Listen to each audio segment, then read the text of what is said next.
मियाँ बीवी बे औलाद थे। सारी ज़िंदगी उन्होंने अपनी नेकी में गुजार दी, दूसरों की खिदमत करते गुजार दी। इस वक्त भी जब सब लोग तमाशा वगैरह करके चले गए तो घर से निकले। हाथ में छोटी सी लालटेन पकड़ी हुई थी, एक हाथ में फर्स्ट एड बॉक्स था ताकि कोई जख्मी नज़र आए तो उसकी मदद करें। एक हाथ में पानी था कि कोई प्यासा मरता हुआ नज़र आए तो उसको पानी पिला दें। उलट पुलट कर देखते दिलाते लाशों को आगे पीछे करते आगे आगे जा रहे थे। उन्हें पता था कि इस टाइम गली में कोई नहीं आएगा, इसलिए वो दोनों मियाँ बीवी रास्ते से लाशों को साइड पर करते हटाते जा रहे थे। लोग मारपीट करके उनका सारा साजो सामान जो कुछ था वो वहाँ से सासा वगैरह लेके भाग चुके थे। इधर बेयार और मददगार खाली लाशें ही पड़ी हुई थीं। वो आगे चलते गए ताकि किसी को ही जिंदा प्यासा उनको मिल जाए, मगर वो इतनी देर से निकले थे कि शायद वो जख्मों की ताब ना लाते हुए सारे ही मर चुके थे। इतने में उनके कानों में चप चप की आवाज़ सुनाई दी। दोनों बूढ़े मियाँ बीवी के कान खड़े हो गए। वो लाशों से अपने पाँव बचाते हुए आहिस्ता आहिस्ता आगे जाने लगे तो देखकर उनकी आंखें फटी की फटी रह गईं। सामने एक औरत बरहन्ना पड़ी हुई थी और उसके सीने से लगा कुछ घंटों का बच्चा चप चप उसके पस्तान से दूध पी रहा था। उसकी माँ का नाड़ू अभी तक उसके साथ लगा हुआ था और ऐसा लग रहा था जैसे कुछ लम्हा पहले ही उसकी जचगी हुई। शायद वो अपने काफिले के साथ जा नहीं सकी थी। इस हालत में दर्द ज़ैर ने उसे आगे बढ़ने ना दिया तो वो वहीं गिर पड़ी।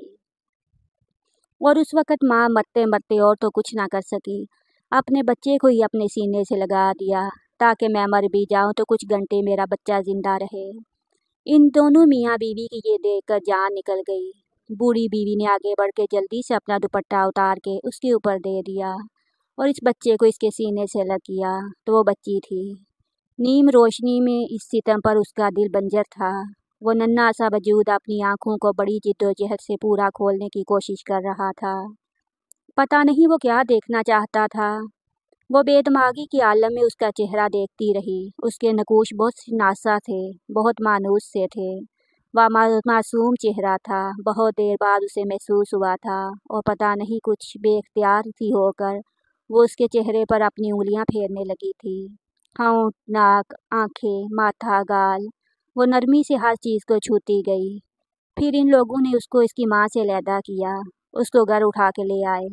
घर आते ही उसको साफ करके उसको कपड़े में लपेटा ताकि इस बच्चे को हरारत मिले।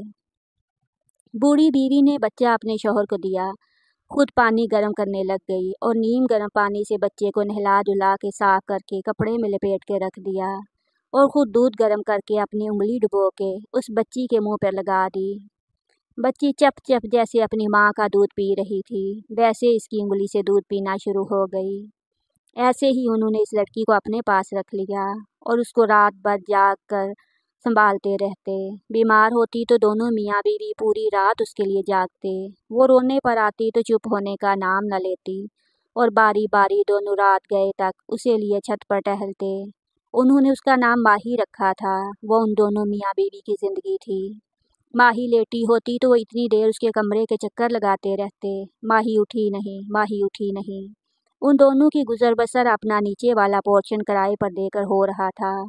वो उनके लिए बहुत था, पर माही आ जाने की वजह से खर्चा बढ़ गया था और उसकी दवाएं, दूध, कपड़े, उनका बस ना चलता अपनी माही के लिए दुनिया के खजाने लुटा दें।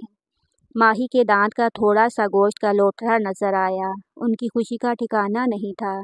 वो रोज़ देख देख के खुश होते, दिन गिनते कब उसका दांत बाहर आए। एक दिन गिलास से टक टक की आवाज़ आई तो दोनों मियाँ बीवी की आंखों में खुशी के आंसू आ गए। बार बार बच्चों की तरह माही के होंठों से पानी का गिलास लगा के टक टक की आवाज़ सुनते। दिन अम्मा नीचे आने लगी तो वो माही को भी नीचे उठा लाई थी। वो नहीं चाहती थी कि उनकी गैर मौजूदगी में वो जाकर रोना शुरू कर दे। अम्मा ने किचन के सामने वाली राहदारी में बिठा दिया। फूलों की एक शाख उसने खेलने के लिए उसे दी। काफ़ी देर तक वो उसी शाख के साथ खेलती रही और अम्मा किचन में किराएदार के साथ काम में मसरूफ़ थीं। फिर पता नहीं कब माही वहाँ से रेंगती हुई बरामदे में चली गई थी और वहीं उसने एक तार से खेलना शुरू कर दिया था। किराएदार का बेटा रिजू बाहर प्लास्टर का घोड़ा चला रहा था। जब वो घोड़ा छोड़कर अंदर आया तो उसने माही को तार खींचते हुए देखा था। कुछ गुस्से में वो उसके पास आया था और उससे तार खींचने लगा। जब रिजू ने उसके हाथ से तार नहीं छुड़ा सका तो झंझलाहट में उसने माही को जोर से धक्का दिया था और वो मुंह के बल दीवार से टकराई थी। एक जोर की चीख उसके हलक से निकली थी और अम्मा जिस तक उसके रोने की आवाज़ नहीं आई थी उस आवाज़ पर चौंक पड़ी थी। और जब उसने किचन से बाहर आकर देखा तो वो धक से रह गई थी। वो अपनी जगह पर नहीं थी और इसके रोने पर वो तकरीबन भागती हुई बरामदे में गई थी। 8 साला रिजू अब फातिहाना नज़रों से तार हाथ में लिए हुए उसे देख रहा था और वो ज़मीन पर औंधी पड़ी हुई थी। वो भाग कर उसके पास आई थी और उसे सीधा करते भी उसका सांस रुक गया था। उसका मुंह खून से तर था। उसने बिना सोचे समझे रिजू के मुंह पर जोर से थप्पड़ मारा और वो रोता हुआ वहां से भाग गया था। वो उसे गोद में उठा के गुसलखाने में ले आई थी और वहां उसने उसके होंठों पर लगा हुआ खून साफ करना शुरू किया था। मगर सिर्फ इसके होंठ ही जख्मी नहीं थे, उसके मुंह के अंदर से खून बह रहा था। उसने माही का मुंह खोलकर अंदर देखने की कोशिश की थी और एकदम उसने खुद भी फूट फूट कर रोना शुरू कर दिया था। माही के ऊपर वाले जबड़े में सिर्फ एक दांत निकला हुआ था और अब वो भी मामूली से गोश्त के साथ लटक रहा था और जिस जगह पहले दांत था वहां से बेतहाशा खून निकल रहा था। उसमें इतनी हिम्मत नहीं रही थी कि वो इस लटकते हुए दांत को खींचकर अलग कर देती या खून रोकने की कोशिश करती। वो रोती हुई माही को लेकर गुसलखाने से बाहर निकल आई थी। वो माही का इकलौता दांत था और जब ये दांत निकलना शुरू हुआ था तो वो बेतहाशा खुश हुई थी। वो रोज़ कितनी बार इस दोदिया डब्बे को देखती और इसके लिए वो चांद ही की तरह था। और अब जब दांत मुकम्मल हुआ था तो वो माहम को दूध में भिगो भिगो कर बिस्किट खिलाती और बिस्किट के ऊपर से दांत के हल्का सा निशान देखकर उसे यूं लगता जैसे उसकी दुनिया की सारी दौलत मिल गई हो। उसके दांत को देखना, उसे छूना, उसे हंसना इन दिनों उसकी वाहिद तफरीह थी और अब वो भी ख़त्म हो गई थी। वो ऊपर जाने वाली सीढ़ियों में उसे लेकर बैठ गई थी। उसे सीने से लिपटाए चुप करवाने के बजाय वो खुद भी बिलक बिलक कर रो रही थी। चंद लम्हों बाद कदमों की आवाज़ पर सर उठा कर देखा तो वो उसका शौहर था। बच्ची को मरहम पट्टी के लिए ले गया। इस वाक़ये के बाद वो बहुत मुहतात हो गई थी। वो अब उसे नीचे नहीं लेकर जाती थी और नीचे का हिस्सा भी खाली करवा लिया। उसकी दुनिया बस माही थी और इसके बूढ़े शौहर की भी। वो माही के लिए दिन रात लकड़ी के खिलौने बनाता रहता और अम्मा चूरी बना बना के उसको खिलाती। माही ने चलना शुरू किया तो उन दोनों की खुशी का कोई ठिकाना नहीं था। बूढ़ा बाप बाजार गया, वहाँ से रंग बिरंगी कढ़ाई वाले बनारसी खुद से लेके आ गया कि उसकी माही चलने लगी, खुद से पहनाएगा। उसके पाँव के लिए पायल लेके आ गया। माँ रात को सोती तो उसको अपने साथ लिटा के कहानियाँ सुनाती, उसका ख्याल रखती। अब माही बड़ी हो रही थी, वो चल रही थी। उसकी हंसी की खिलखिलाहटें, कुलकारियाँ उनके सूने आंगन में गूंजती थी। वो दोनों उसको देखकर जीते थे। मगर इस वाक़ये के बाद अम्मा डर गई थी। उसको एक ही वहम था कि हिंदुस्तान में उसकी माही अकेली रह जाएगी। उनके बाद अब उनका एक ही मिशन था। उसके नन्हे से दिमाग में डालती कि उसने पाकिस्तान जाना। इधर सब उसके बहन भाई उसके अपने, वो इसका ख्याल रखेंगे। माँ जब भी इबादत करने लगती माही माँ के पास आ जाती और वो जैसे ही हाथ जोड़ के प्रार्थना करती भगवान से, माही भी करने लग जाती। माँ जल्दी से अपनी इबादत छोड़ के माही के हाथ पकड़ लेती। नहीं मेरी माही, देख मैं हिंदू हूँ, तू मुसलमान है, ये मेरा भगवान है, मैं उसे पूजती हूँ। मगर तेरे माँ बाप कहते थे कि अल्लाह एक है और वो हर जगह मौजूद होता है। वो किसी बुत वगैरह को नहीं मानते थे। तू तो ऐसे ही दुआ किया कर, तू बुत के आगे ना बैठा कर। माही मासूमियत से कहती, अम्मा, मेरी अम्मा तो तू है। वो प्यार से उसे सीने से लगा लेती। हूँ, हाँ मैं तेरी माँ हूँ, पर एक और जगह भी है जहाँ तेरे अपने हैं, तेरे घर वाले हैं। वहाँ पे सब मुसलमान हैं और मेरी माही को बड़े होके उधर जाना है। और माही डर जाती, भाग के जाके बाऊजी के सीने से लग जाती। नहीं बाऊजी, अम्मा से बोले मुझे कहीं नहीं भेजे। तो बाऊजी अम्मा से लड़ते कि मेरी बेटी को तंग नहीं किया कर। अम्मा परेशान हो जाती। जैसे जैसे दिन गुजरते जा रहे थे अम्मा की परेशानी बढ़ती जा रही थी। एक दिन दोनों मियाँ बीवी सहन में बैठे हुए थे। माही अपने कमरे में सो रही थी। तब बायूजी ने अम्मा से बोला कि क्यों तू माही को तंग करती है। अम्मा परेशान होके बोली कि हम कमज़ोर हैं। भगवान ने हमारे कंधों पर ये जिम्मेदारी उस वक़्त डाली जब हम ये बोझ उठा ही नहीं सकते। मुझे तो लगता है कि ये जो सांसें हमारी चल रही हैं ये भी माही की वजह से चल रही हैं। कि हम उसे थोड़ा समझदार बना दें, उसे थोड़ा पाल लें, नहीं तो क्या पता अब तक हम मर चुके होते। यहाँ पे किसी अच्छे मुसलमान को हम नहीं जानते और ये मुसलमान है और इसे हमें मुसलमानों को ही देना है। हिंदुओं में हम उसे नहीं ब्याह सकते, नहीं तो सारी ज़िंदगी इसको ये ताना सुनना पड़ेगा कि ये मुसल्ला है, मेरी बच्ची दिल मार के जिएगी, और अगर कल को मैं मर गई या तू मर गया तो फिर हमारी माही का कौन होगा। उधर उसके अपने हैं, सारे वो उसका ख्याल रखेंगे। इसलिए माँ हूँ ना, डरती हूँ। मेरे दिल में हज़ार वसवसे आते हैं। मैं नहीं चाहती कि मेरे बाद मेरी बच्ची के साथ कोई बुरा करे, तो मैं उसको उसके अपनों के पास भेज देती हूँ। अभी से मैं उसके जहन में डाल रही हूँ ताकि एकदम उसे पता चले तो उसे गम ना हो। बाबूजी भी सोच में पड़ गए थे और चुप कर गए। उनकी बीवी सही कह रही थी, वो वाकया कमज़ोर थे। अगर इतने साल वो जिए तो माही की वजह। माही वो फूल थी जिसकी हंसी उनके सोने आंगन को महकाती थी। उसकी कुलकारियाँ, उसकी शरारतें इन दोनों को जिंदा रखे हुए थीं और जवान रखे हुए थीं। उन्होंने माही को कई कमी नहीं आने दी, उसको ऐसा ही माहौल दिया जैसा कि एक मुसलमान का होता है। 14 अगस्त आती तो वो अपने घर में खुद ही लई से झंडियाँ बना के कमरे के में लगा के और 7 गुब्बारे लगा के माही को देते, दिए जलाते, चिरागां करते और उसके साथ 14 अगस्त मनाते।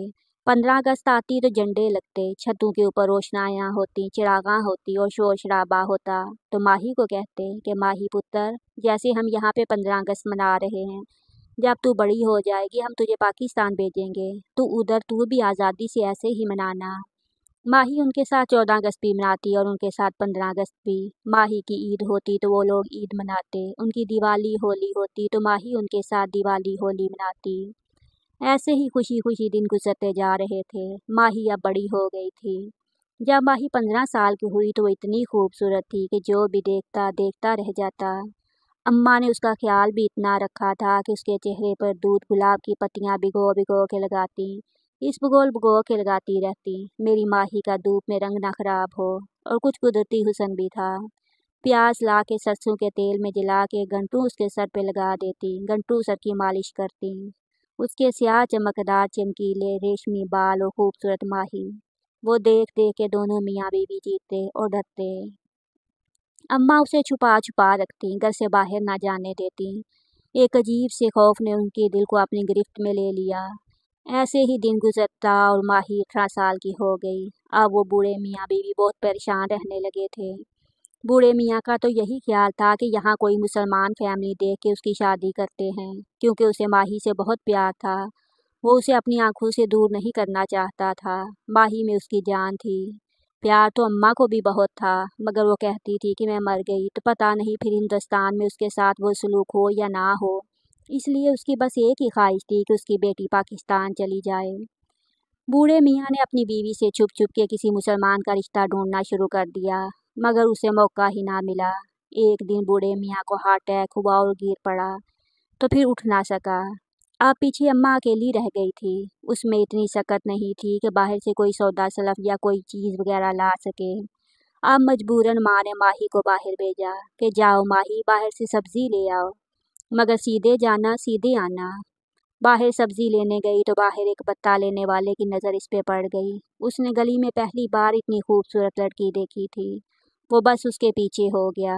वो बाहर जाती तो उसको डराता, माही के पीछे आ जाता। अब तो उसकी गुंडागर्दी इतनी बढ़ गई थी कि वो अंदर तक आ जाता। बूढ़ी माँ का दिल दहल जाता। वो कैसे अपनी माही को बचाए, और उसको ये पता नहीं था कि कब उसकी सांसें बंद हो जाएंगी। फिर उसने अपनी बेटी को पास बिठाया, उसे प्यार से मनाया और बोली, देख माही, तू जानती है ना मैं तुझसे कितनी मोहब्बत करती हूँ। फिर भी मैंने सारी ज़िंदगी तुझे ये बताया कि तुझे तेरे वतन जाना है, जहाँ कोई तुझ पर गंदी नज़र नहीं डालेगा। 19 साल मैंने तुझे इस ज़मीन में बचा के रखा। अब वक्त आ गया है तेरा अपनी सरजमीन पर जाने का। कल 14 अगस्त है। 19 साल पहले 14 अगस्त को तू हमें मिली। मैं चाहती हूँ कि कल का सूरज तू अपने वतन देखे। जा मेरी बेटी, तू अपने अपनों में, वहाँ तेरे भाई होंगे जो हमेशा तेरी असमत की हिफाजत करेंगे। तेरा बाप नहीं रहा। कमज़ोर माँ बेटियों से नहीं लड़ सकती। रोना नहीं, उदास नहीं होना। माँ की दुआएं हमेशा तेरे साथ रहेंगी। और अगली सुबह माही हिंदुस्तान छोड़ के अपने पाक वतन पाकिस्तान में थी। पूरे जोश व खरोश से 14 अगस्त मनाई जा रही थी। स्कूल के बच्चे सबज सफ़ेद चांद तारे वाले झंडे लिए रैली निकाल रहे थे। पूरी फिजा नारा तकबीर, अल्लाह अकबर, पाकिस्तान का मतलब क्या, ला इलाहा इल्लल्लाह से गूंज रही थी। ऊंची ऊंची डेक में मिली नगमे लगे हुए थे। गली गली में मिठाइयाँ, बूंदी, सवैयाँ, तरह तरह के पकवान बट रहे थे। प्यारे प्यारे बच्चे सबज सफ़ेद चांद वाले कपड़े, स्टिकर, चूड़ियाँ, बैंड, चंडियाँ, गरज कोई ऐसी चीज़ नहीं जो छोड़ी हो। हत्ता के मुंह तक पर स्टिकर लगा कर रखे हुए थे। दिली खुशी से चमकते चेहरे, आज़ादी से घूमते फिरते 14 अगस्त मनाते बच्चे लोग माही को बहुत अच्छे लग रहे थे। वो इश्तियाक से हर चीज़ को देख रही थी। तभी उसे हजूम नज़र आया। वो टाउन कमेटी थी, वहाँ तकरीर हो रही थी। माही उस जानब बढ़ी। हज़ारों घर लुटे, हज़ारों बहनों की अस्मतें लुटी, हज़ारों जिंदा जलाए गए, तब वजूद में आया ये पाकिस्तान। मेरे मोहतरम अजीज़ दोस्तों, हम लोग हमेशा ये शिकवा करते हैं, ये गिला करते हैं कि पाकिस्तान ने हमें क्या दिया। हकीकत तो ये है कि हमने पाकिस्तान को क्या दिया। पाकिस्तान ने हमको आज़ादी दी, हमें आज़ादी के साथ सांस लेने का मौका दिया। आज हम जो कुछ हैं वो अपने मुल्क की वजह से हैं। आज हम लोग आज़ाद हैं। इन लोगों से पूछिए जो ग़ुलामी की ज़िंदगी बसर कर रहे हैं। आज़ादी की कीमत उन लोगों से पूछिए जिन्होंने इस वतन की आज़ादी के लिए अपने सर कटवा दिए, अपनी औलादों को कुर्बान किया, अपने अजीज़ों कारब को अपनी आँखों के सामने खोया, अपना सब कुछ लुटा दिया क्योंकि हम लोग आज़ाद हो सकें, हम लोग आज़ाद ज़िंदगी गुजार सकें। अजीज़ दोस्तों, इस वतन की कदर कीजिए। वो गौर से सुन रही थी। जब कुछ मन चले उसके पास आए। माही के दिमाग में माँ की आवाज़ आई, वहाँ सब तेरे भाई हैं। उसने थोड़ी सी मिट्टी उठाई, आँखों से लगा के चूम ली। मंचलू को पता चल गया कोई नई लड़की है। उसे बोले पाकिस्तान दिखाएं। वो चल पड़ी। कुछ घंटों बाद एक वीरान सड़क पर खूबसूरत माही की बरहना लाश बेआसरा बेआबरू पड़ी थी, जिसे इस्लामी जमहूरिया पाकिस्तान में इज्तिमाई ज़्यादती का निशाना बनाकर मौत की घाट उतार दिया गया था। 19 साल एक हिंद सरजमीन पर सांस लेने वाली इस पाक सरजमीन की बेटी 19 घंटे भी पाकिस्तान पर आज़ादी से सांस ना ले सकी। पाकिस्तान के बहादुर बेटों ने चंद घंटों में अपनी बहादुरी दिखा दी थी। दूर कहीं डेक से आवाज़ आ रही थी, हम जिंदा कौम हैं, पाइंदा कौम हैं, हम सब की है पहचान, हम सब का पाकिस्तान, पाकिस्तान, पाकिस्तान।